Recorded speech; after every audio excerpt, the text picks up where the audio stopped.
मेरे प्यारे छात्रों, सृजन क्लासेस के इस वीडियो लेक्चर में आप सभी का बहुत बहुत स्वागत है। आज हम लोग नियंत्रण एवं समन्वय के अंतर्गत इस चैप्टर से रिलेटेड प्रश्न और उत्तर पर डिस्कस करेंगे। तो स्टार्ट करते हैं क्वेश्चन एंड आंसर का। तो आज का पहला क्वेश्चन है, प्रतिवर्ती क्रिया एवं टहलने की क्रिया में क्या अंतर है? प्रतिवर्ती क्रिया एवं टहलने की क्रिया में क्या अंतर है? देखिए, प्रतिवर्ती क्रिया जो है वह अनैच्छिक क्रिया होती है, यानी उसको हम लोग अपनी इच्छा के अनुसार नहीं कर सकते हैं। तो जबकि जो टहलने की क्रिया होती है वह अपने इच्छा के अनुसार करते हैं। बस एकमात्र ये अंतर है। तो प्रतिवर्ती क्रिया एक अनैच्छिक क्रिया है जो स्वतः होती है, मतलब उस पर हमारा कंट्रोल नहीं होता है, जिस पर हमारा कोई नियंत्रण नहीं रहता है। जबकि टहलने की क्रिया एक ऐच्छिक क्रिया है जिसे हम अपने अनुसार नियंत्रित एवं परिवर्तित कर सकते हैं। टहलने का मन है उधर जाओ, टहलने का मन इधर है, तो इसको अपने इच्छा के अनुसार नियंत्रित कर सकते हैं, ठीक है। लेकिन प्रतिवर्ती क्रिया पर हमारा नियंत्रण नहीं रहता है। दूसरा क्वेश्चन है, प्रतिवर्ती क्रिया में प्रतिवर्ती क्रिया में मस्तिष्क की क्या भूमिका है? प्रतिवर्ती क्रिया में मस्तिष्क की क्या भूमिका है?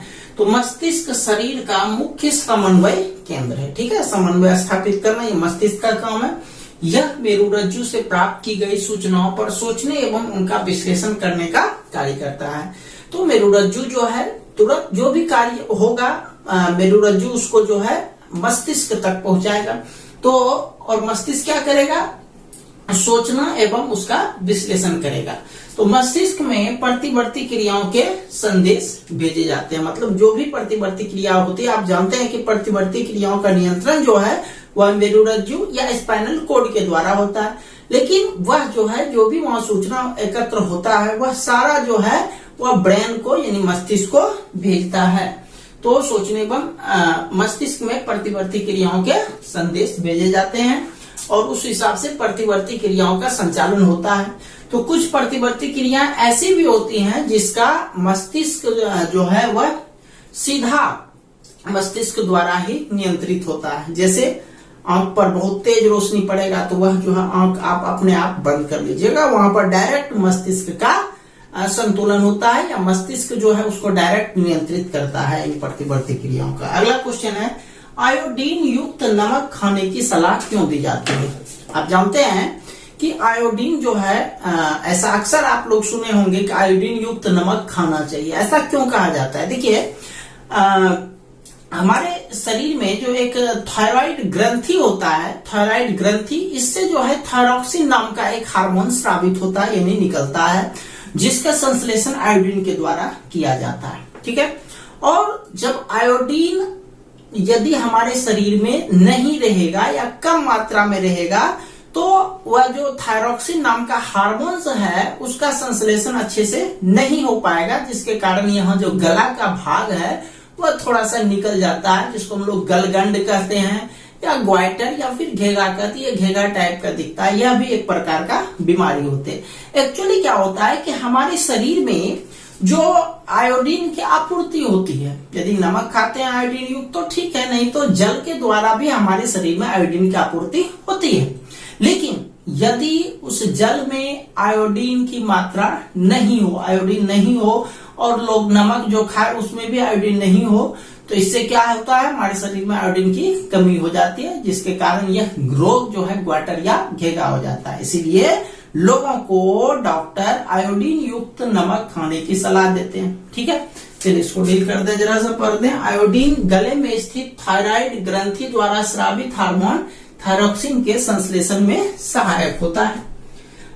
भोजन में लगातार बहुत दिनों तक आयोडीन की कमी के कारण थायराइड ग्रंथि में सूजन आ जाती है। सूजन मतलब एक तरह से घाव या फूल जाता है जो बाहर से घोघा या ग्वाइटर के रूप में दिखता है। कल भी डिस्कस किए थे इस चीज पर, जो है थोड़ा फुला हुआ नजर आता है। आयोडीन जल के माध्यम से हमारे शरीर में पहुंचता है। जिस क्षेत्र में जल में आयोडीन की कमी होती है उस क्षेत्र के लोगों में यह बीमारी अधिक दिखाई पड़ती है। अतः आयोडीन युक्त नमक के प्रयोग की सलाह दी जाती है, ठीक है। नेक्स्ट क्वेश्चन है उद्दीपन क्या है, स्टिमुली। तो उद्दीपन जो है एक प्रकार का कारक होता है, यानी जिसके कारण कि कोई ना कोई वस्तु में कुछ न कुछ परिवर्तन होता है। तो उद्दीपन या स्टिमुली ऐसे सभी आंतरिक या बाह्य कारण जो जंतुओं एवं पादपों में, जंतुओं एवं पादपों यानी जंतु भी हो सकते हैं और पेड़ पौधे भी हो सकते हैं, में आंतरिक अथवा बाह्य परिवर्तन लाते हैं, उसे उद्दीपन कहा जाता है। यानी उद्दीपन ही एक ऐसे कारण होते हैं जिसके कारण किसी वस्तु के आंतरिक या फिर बाह्य स्थिति में कुछ न कुछ परिवर्तन होता है। चलिए इसका एक स्क्रीनशॉट ले लीजिए। चलिए इसको मिटाते हैं।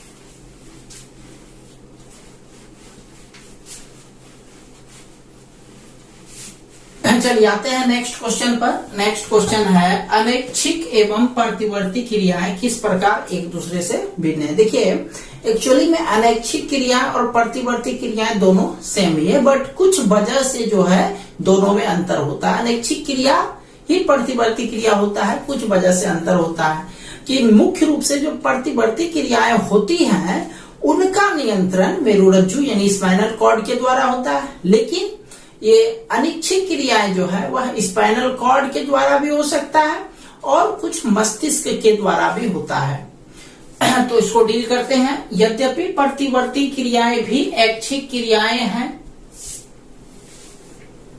सॉरी ऐच्छिक नहीं बल्कि अनैच्छिक, यद्यपि प्रतिवर्ती क्रियाएं भी अनैच्छिक क्रियाएं हैं, तथापि पूर्णतः अनैच्छिक क्रियाएं नियमित रूप से स्वतः होती है। यानी पूर्ण जो अनैच्छिक क्रियाएं होती है वह लगातार होती रहता, वह कभी रुकता नहीं। हृदय का गति आप देखो, कभी वह रुकता है, कभी नहीं रुकता है। रुकने का मतलब साफ हो गया तब ये रुकेगा।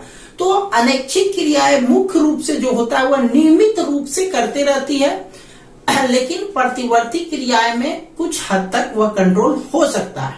तो एवं इनके लिए किसी उद्दीपन की आवश्यकता नहीं होती। उदाहरण के लिए हृदय की गति जो नियमित होती है, यानी ये जो हृदय की गति नियमित होती है यह अनैच्छिक क्रिया होती है, अपने इच्छा के अनुसार होते रहता है। मतलब हमारा कंट्रोल इस पर नहीं होता है। इन गतियों का संचालन मध्य मस्तिष्क एवं पश्चिम मस्तिष्क के द्वारा होता है, यानी इसमें तेजी होना या कम होना, तो यह जो है हमारा मस्तिष्क का जो मध्य हिस्सा या पश्चिम हिस्सा है इसी के द्वारा इसके गति का नियंत्रण होता है। तो हम कह सकते हैं कि अनैच्छिक क्रियाएं जो है उस पर मस्तिष्क का भी नियंत्रण होता है और स्पाइनल कॉर्ड का भी होता है, लेकिन सिर्फ प्रतिवर्ती क्रियाएं जो है जो स्पाइनल कॉर्ड के द्वारा या मेरुरज्जु के द्वारा जो नियंत्रित होता है वही क्रिया प्रतिवर्ती क्रिया कहलाएगा। मतलब ये एक तरह से यदि हम लोग इसको एक लाइन में बोले तो हम लोग ऐसा बोल सकते हैं कि प्रत्येक प्रतिवर्ती क्रियाएं ही अनैच्छिक क्रियाएं हैं, लेकिन अनैच्छिक क्रियाएं नियमित रूप से होती है और अनैच्छिक क्रियाओं का जो नियंत्रण होता है वह मस्तिष्क के द्वारा भी होता है और मेरुरज्जु के द्वारा होता है, लेकिन उनमें से जो केवल मेरुरज्जु द्वारा नियंत्रित होता है वही क्रिया हमारी प्रतिवर्ती क्रिया कहलाती। ठीक है, तो यही है कि प्रतिवर्ती क्रियाओं का संचालन सदैव मेरुरज्जु के माध्यम से होता है। नेक्स्ट क्वेश्चन है मधुमेह रोगियों की चिकित्सा इंसुलिन हार्मोन देकर के क्यों की जाती है। तो आप जानते हैं कि इंसुलिन जो है, इंसुलिन हमारे शरीर में एक ऐसा हार्मोन है जो अग्नाशय में लैंगरहैंस की जो द्वीपिकाएं होती हैं उन्हीं से होकर के स्रावित होता है। तो यह रक्त में शर्करा की मात्रा को अनुरक्षित करता है यानी नियंत्रण करता है। यदि किसी व्यक्ति के शरीर में इंसुलिन का स्राव बंद हो जाए या फिर कम हो जाए तो उन्हें बहुत सारी समस्याओं का सामना करना पड़ता है। मतलब इंसुलिन क्या करता है, जो हमारे शरीर में रक्त होता है, रक्त में जो शर्करा की जो मात्रा होती है उसको क्या करता है, शर्करा या ग्लूकोज बोल सकते हैं, उसकी मात्रा को नियंत्रित करता है। जब इंसुलिन ही बनना कम हो जाएगा तो रक्त या शर्करा की मात्रा नियंत्रित नहीं हो पाएगी। नहीं होने का मतलब है हमारे शरीर में बहुत सारी समस्याएं हो सकती है। इस समस्या का ही नाम है मधुमेह। चूंकि शर्करा यानी शक्कर, शक्कर यानी मीठा, मीठा यानी मधु, तो मधुमेह जिसको डायबिटीज भी कहते हैं, तो यह जो कमी होता है यह डायबिटीज रोग कहलाता है। इसीलिए इन्हीं सब के रोगियों को इंसुलिन की सुई दी जाती है। ठीक है, क्योंकि जब शरीर में इंसुलिन बनेगा ही नहीं तो निश्चित तौर पर उसे मधुमेह रोग होना है, क्योंकि इंसुलिन क्या करता है, शर्करा की मात्रा को नियंत्रित करता है। सीधा सीधी इसका मीनिंग यही है कि शरीर में यदि भोजन का पाचन सही ढंग से नहीं हो रहा है तो डायबिटीज है। ठीक है, चलिए आगे चलते हैं। क्वेश्चन है, जब एड्रेनलिन रुधिर में स्रावित होता है, एड्रेनलिन रुधिर में स्रावित होता है तो हमारे शरीर में क्या अनुक्रिया होती है। देखिए, एड्रेनलिन जो है यह एक प्रकार का हार्मोन है। क्या है, यह एक हार्मोन है जो एड्रिनल ग्रंथि में स्रावित होता है। तो सबसे पहले देखिए, जब यह रक्त में जाएगा, रुधिर माना रक्त, तो रक्त में जाएगा तो रक्त जो है पूरे शरीर में संचालित होता है। तो रक्त में गया तो रक्त के माध्यम से क्या होगा, यह पूरे शरीर में पहुंचेगा। तो सबसे पहला काम यही है कि यह पूरे शरीर में फैलता है। यह हृदय को भी प्रभावित करता है, जिससे हृदय की गति तेज हो जाती है। यानी यह एड्रेनलिन हार्मोन जो है जैसे ही हृदय में पहुंचती है वह हृदय को प्रभावित, हृदय की गति को क्या करती है, तेज कर देती है। जब हृदय की गति तेज हो जाएगा तो क्या होगा, पूरे शरीर में ऑक्सीजन की आपूर्ति बढ़ जाएगी। पूरे शरीर में ऑक्सीजन जो है वह तेजी से चलने लगेगा, और जितना तेजी से ऑक्सीजन आएगा, जितना ज्यादा मात्रा में आएगा, हमारे शरीर में उतना ही ऊर्जा होगा। और ऊर्जा होने का मतलब ये हुआ कि हम किसी भी कठिन परिस्थिति में हमारा शरीर यदि फंस जाता है तो उससे जो है वह लड़ने में सक्षम होगा। तो क्या कहता है, और पूरे शरीर में ऑक्सीजन की आपूर्ति बढ़ जाती है तथा श्वसन दर तेज हो जाती है। इन परिवर्तन के कारण जीवों का शरीर असामान्य परिस्थिति में निपटने में सक्षम हो जाता है। ठीक है, चलिए नेक्स्ट क्वेश्चन है, नॉस्टिक गतियां क्या होती है। आप लोगों को ध्यान में होगा, आपको हम पौधों का 4 गति के बारे में बताए थे जो अलग अलग तरीके से गति करते हैं, जिसमें से कुछ गति था जो गुरुत्वाकर्षण के कारण होता था, कुछ जल के कारण होता था, कुछ रासायनिक पदार्थ के कारण होता था। तो यह जो अलग अलग गतियां होती है वो किसी न किसी उद्दीपन के कारण होता था। चाहे गुरुत्वाकर्षण के कारण होता था तो जड़ गति जो है जड़ में देखने को मिलता था।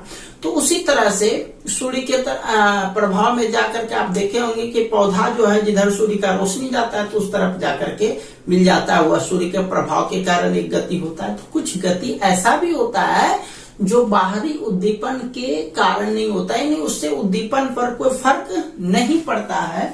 तो ऐसी गतियां जो किसी भी प्रकार के उद्दीपन से स्वतंत्र होती है उस गति को नॉस्टिक गति कहते हैं। नॉस्टिक, नो आकर सोटो संजू खर्ची कर, एक नास्तिक होता है, नास्तिक, नास्तिक उसे कहते हैं जो धर्म को, किसी धर्म को नहीं मानता है तो वो नास्तिक हुआ। लेकिन ये कौन सा गति है, ये है नास्टिक, सोटो संजू खर्ची कर। तो नास्टिक गतियां क्या होती है, तो ऐसी गति जो किसी भी प्रकार के उद्दीपन से स्वतंत्र होती है उस गति को नॉस्टिक गति कहा जाता है। ठीक है, चलिए स्क्रीनशॉट ले लीजिए इसका। चलिए इसी के साथ यह चैप्टर आपका समाप्त होता है। तो मिलते हैं हम लोग कल एक नए वीडियो लेक्चर के साथ। तब तक के लिए आप सभी का बहुत बहुत धन्यवाद।